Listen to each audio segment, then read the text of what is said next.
Thank you, Dr. Roth, for shedding light to ethical concerns in healthcare. It's so very nice to see you again.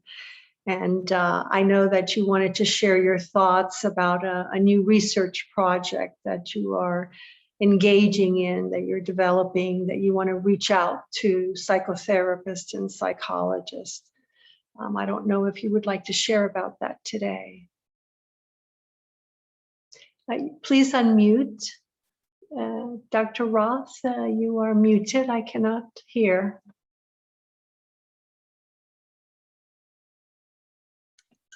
There we go.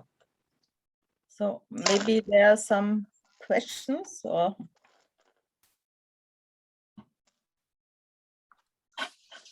No, okay. I wanted to do a similar research in psychotherapists and psychologists. I think there's a difference between physiotherapists and psychologists. As I mentioned, physiotherapists cross the border and touch the bodies, cross the border, and the intimate closeness as usually only can do very close persons. So it's in psychology, you can keep a certain distance also as psychotherapist. But I think I couldn't find, or there is no research in ethical aspects in psychology in similar way. Maybe in some countries they did it, but there's no worldwide or global investigation about the ethical principles, how they are practiced in psychology and in psychotherapy. And so I would like to ask you if you have some ideas what I could ask psychologists in a similar way as as physiotherapists. I have prepared some questions, and I would like to get some maybe questions or ideas from you, because I think ICB is an association, a really international association, and could bring some, in particular, cross-cultural ideas in this kind of aims. I could give you my email, so you could send me some ideas. For example, I made I could imagine some statements of psychotherapists or psychologists or other social professions, how interact psychotherapists and psychologists and with patients. For example, sexual harassment by psychotherapists during treatment or by patients during treatment. We got all this kind of information, or violence or threatening behavior by psychotherapists toward patients. That could be examples in the interaction of psychotherapists and psychologists and patients, or in the interaction with other health professionals, violence or threatening behavior against patients by other health professionals. I could maybe I could experience in psychotherapy in some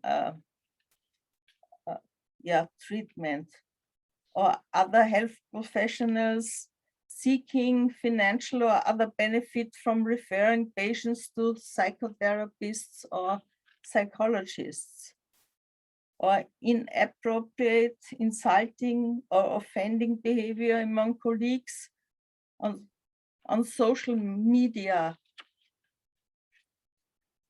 And another aspect could be ethics in research. For example, both researcher and research institution must ensure that funding and organization of research is not in conflict with the norms of open, reliable, and independent research. Or researchers and research institutions are becoming dependent on sponsors, or research results are presented in a misleading manner. These are all kind of questions we could ask. And Yes, Dr. Ross, actually, we have a question in the audience. We have a question from Josephine Tan from Canada. Mhm.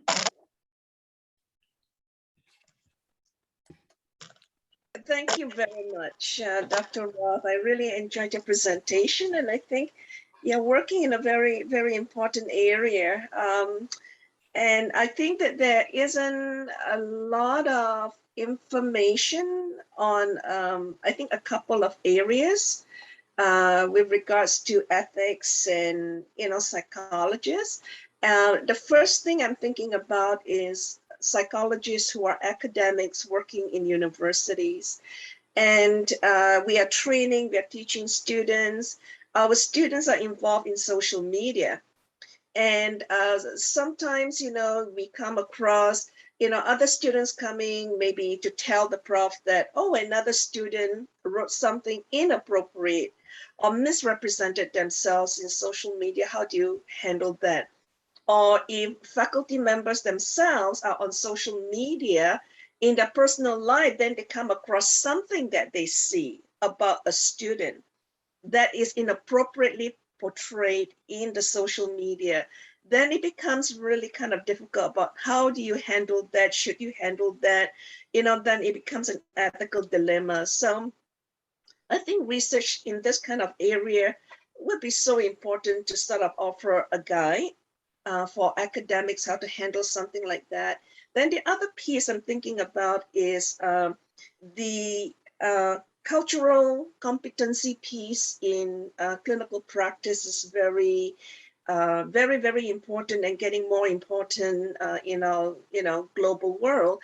And I think that education and training has been somewhat a bit slow to meet that demand.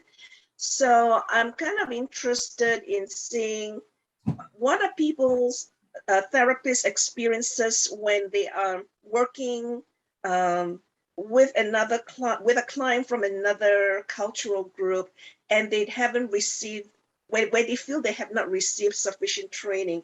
What are the experiences? And then also the flip side would be the experiences of clients who work with therapists who do not understand the culture. So this was a couple of things that came to my mind. Thank you. Thank you very much. Yeah, we got a lot of information about this kind of questions in physiotherapists, but I don't know it in psychology. So we learned. So in our survey, we learned that especially in particular in the US, ethical aspects are included in education and in the basic training, but in the other world, it's not normal until now. So it's just arising this idea that we should also at the university include some some lectures and classes about ethical issues and ethical dilemmas, not only the Kohlberg things, but in real life into the basic education.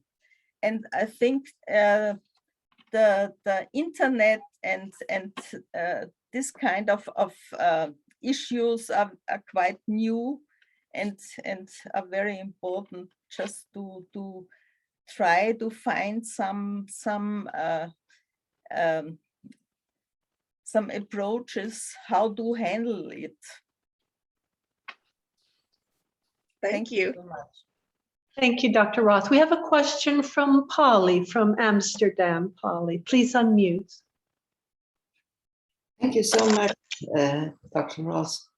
I really liked the beginning also of your presentation about morality and ethics. And the things that are normally not in our codes of ethics, but address the whole community of psychologists, I think, is, for instance, the whole assessment of children from migrant background or indigenous children, or assessment that has to be done in situations where the tests are not validated nor made apt for the situation of the children they are living in. And also in the Netherlands, it's known that children from migrant background are getting a lower advice for the secondary school than the Dutch children, so to say. Mm-hmm. Can you shed your light upon this, please? Yeah, I think that's a big problem. I think migrants get lower access to all kind of therapy, to all kind of and sometimes they don't like the kind of treatment we offer them, our Western treatment, and especially or in particular in access to school, to training, to education, and so on. Children have a lot of disadvantages, and I think we should also include this kind of things in basic trainings in psychology. Yes, agreed. And we have a question from Natalie Porter in the San Francisco Bay Area. And I'm not sure, of course, the gardeners just started to blow on this property, so I hope this isn't too noisy. I was wondering, as we get back to the survey that you're interested, do we know across the world what countries have, either through psychology associations or through government statutes, ethic codes for psychologists? Is there a way that we should even start by surveying where they are and how available they are? Because I think that often then provides the source for training when it's instituted in the organization. I think most of the psychological association rely on the APA ethical codes. So I think most of them have some kind of ethical codes, but even then it's not included in basic training and in education. But sure, okay, it should be asked. It's the first question to ask. Thank you. Thank you. And Dr. Roth, just to share a little bit with you, I taught ethics for graduate students for about 18 years. And I know that their ethical dilemmas were quite striking. And one of them was very, very shared, similar to the physiotherapist, is the conflict between the managed care system in the United States and their treatment. And sometimes they felt really conflicted because they felt that they were going against their ethical codes. And so that is still something that happens today. And because we are such a managed care driven industry in terms of healthcare here in the United States. And, one of the issues that I would always at least try to drive the point home to the students that were enrolled in the ethics course was, the difference between operating on an aspirational level of, am I providing the best possible treatment for this individual? Or is there a better treatment that I can provide with my resources? And perhaps I don't have that. And so therefore, responding to the highest ethical functioning would be that it's my duty to then give this person a proper referral. And sometimes that would be a conflict with the student, and then later on the registered intern, and then later on the clinician working within that organization. So I found that very similar in terms of your research. And I was, so I wanted to share that with you. I think that would be a very telling question to add and reach out to anyone that's in the behavioral mental health field, psychotherapists, counselors, psychologists, etc. And then another similarity too was the hierarchy that exists in healthcare. When we're really looking at having psychotherapists that are working under a medical model, and how that hierarchy works from the top down, and then usually their voices are minimized, especially when you're part of a multidisciplinary team. And then the other issue that I think that we can talk about is that we need to really reach out to individuals that need better care than what mental health can provide in terms of that limited scope of practice. So I just wanted to share that with you, that I think that you would probably get a lot of rich information when you are working on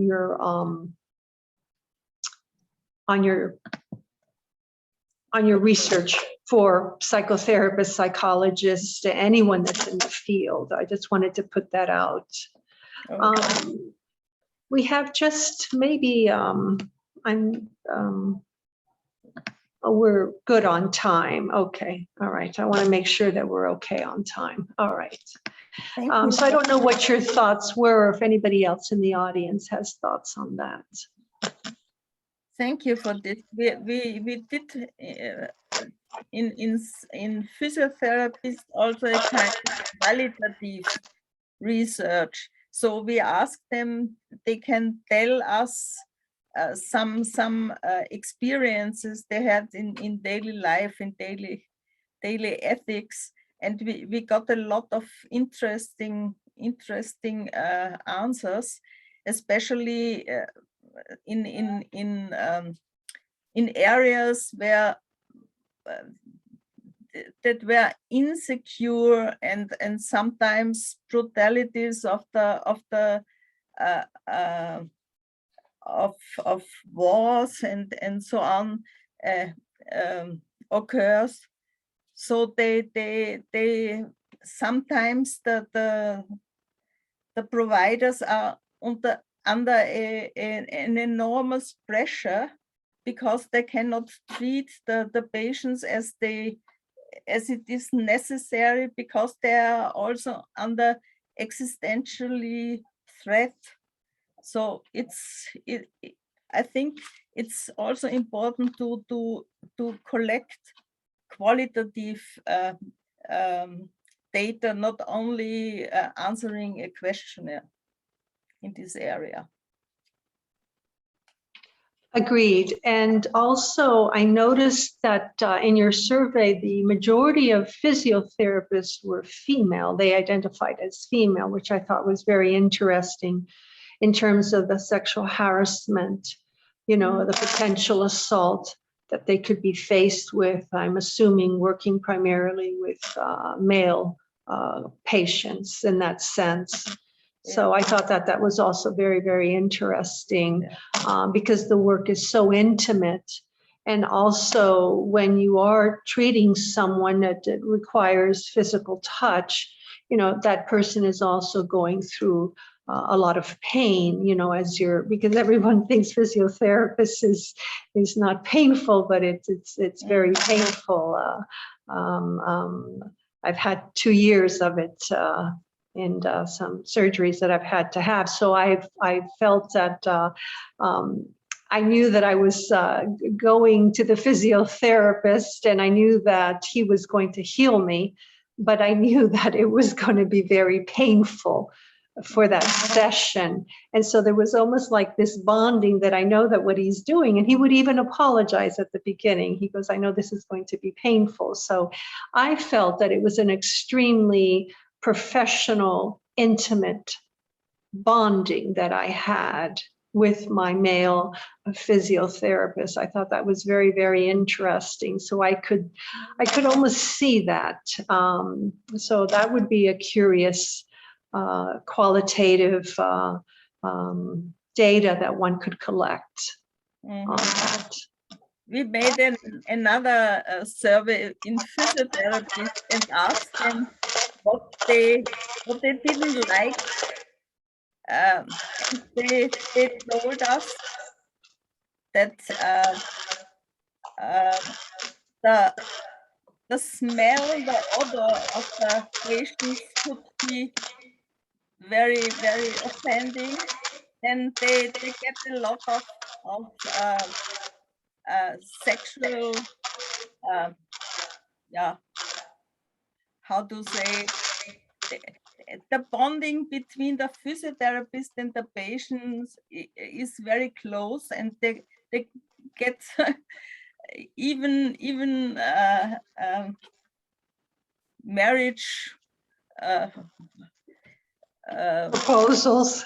And so on. So there are a lot of things are going on. It could be also in psychotherapy, mainly.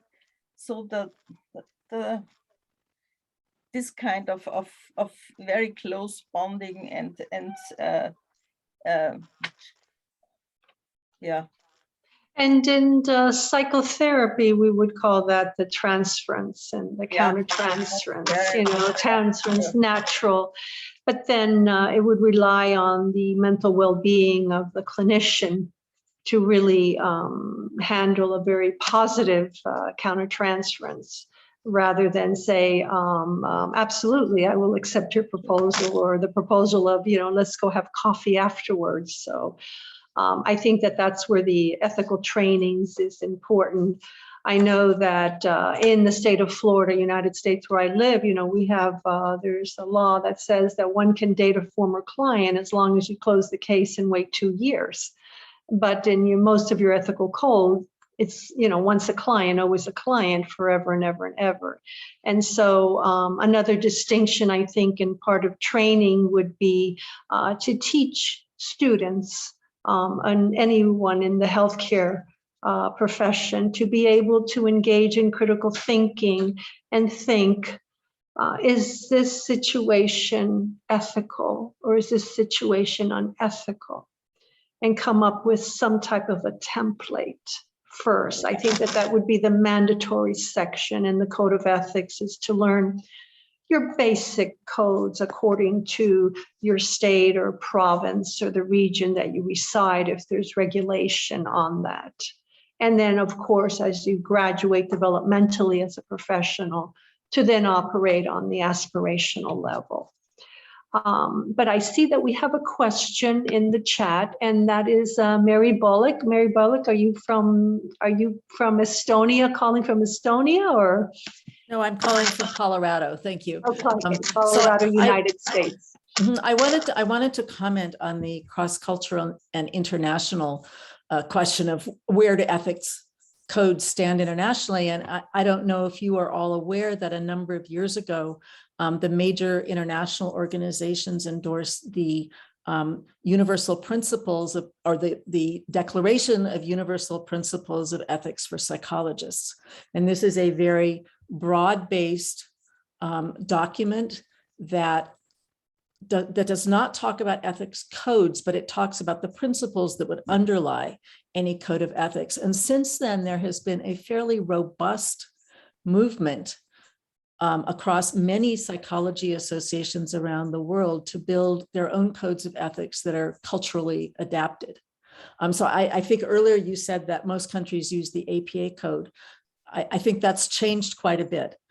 It may be in the past that was the standard code, but once the universal principles came out, there have been a lot of work to move where I think we all would want to move, of having, asking what are the culturally relevant questions and how does one take the principles and apply them to local circumstances.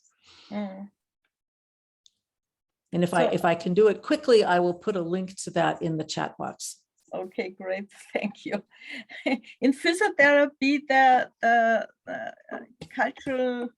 cross-cultural issues are not so present then.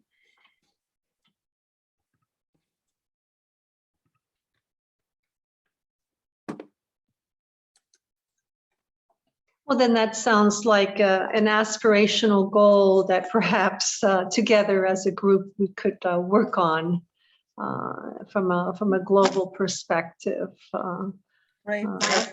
Wonderful. That sounds like a future endeavor, to say the least, to look at that. And also the cultural implications that sometimes certain female patients, clients need to be accompanied by a family member, almost like a chaperone. And that's something also that we have to be mindful as well in the treatment room. But sometimes that also lends itself to a lack of personal agency or privacy for the client to be able to disclose if there's any type of violence that happens. So it's sort of, it's almost like a slippery slope of, how are you respectful with culture? How are you not conducting cultural malpractice? But how are you also looking out for the welfare of clients and their privacy as well? And Mary, thank you. You put the link in the chat box there. That's wonderful.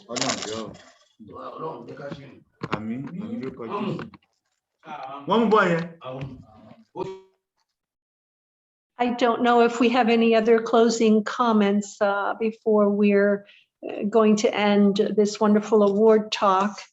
And we're going to take a short break.